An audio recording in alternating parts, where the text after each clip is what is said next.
गुरु पूर्णिमा का अवसर था और मैं गंगोत्री से आ रहा था, उसमें से कई लोग यहाँ होंगे साथ में। वहां एक शिष्य था, उसने बड़ा आयोजन अच्छा किया। उन सब कम से कम 200 शिष्य मेरे साथ में थे। उनको ठहराने की व्यवस्था, भोजन की व्यवस्था बहुत अच्छी की। जब हम हैदराबाद में घुसे तो उसने बैंड बाजे लाया, बेचारे को खूब खुशी मनाई। जिस धर्मशाला में जिस जगह पर हमें ठहराने की व्यवस्था थी, वो गेट पर वो खड़ा हुआ आरती लगा करके, और उसमें बड़ी बड़ी बत्तियां लगाई थी, मोटी मोटी बत्तियां, रुई की, घी की भर करके बत्तियां लगाई।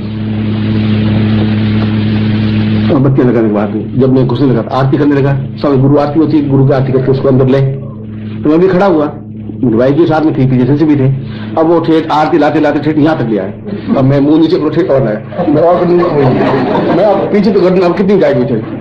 अब मैं संकोच के मारे, और उनके भी बेचारे भाई बहन सब मंदिर से दाया, मैं कभी कुछ कहूंगा तो इसको बुरा लगेगा, मैं कहा नहीं कहूंगा, अब मेरे बाल जलेंगे, अब मैं महान बन जाऊंगा। तो मैं और ये पीछे करता हूँ, और पीछे जय गुरुदेव दया निधि। अब मैं दया निधि नहीं, अब तो अस्पताल निधि हो जाएगा।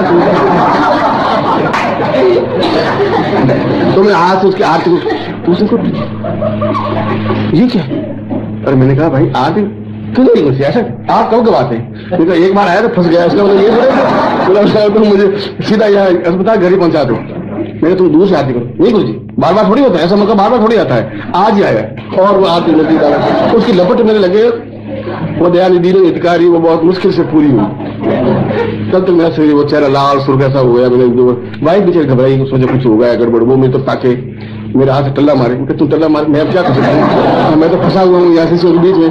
अब वो दिन हितकारी तो हो गया, तो ये हितकारी हो, कोई भला करे, मेरा तो मर्जी इनकी, बाकी इसका मतलब ये नहीं है कि वो जैसे मेरे नजदीक आ गए, ऐसा नहीं है तुम बिल्कुल कल आके सीने से भिड़ करके खड़े हो जाओ तो लो गुरु जी आपने कहा नजदीक जाना, आ गया मैं आपको। मेरी हड्डियां तोड़ने की जरूरत नहीं है, प्राणों से प्राण जुड़ने की क्रिया है। आप हृदय से जुड़े, नजदीक आने का शिष्य का मतलब है, फिर जब 30 स्टेज में शिष्य होता है वो फिर नजदीक आता है।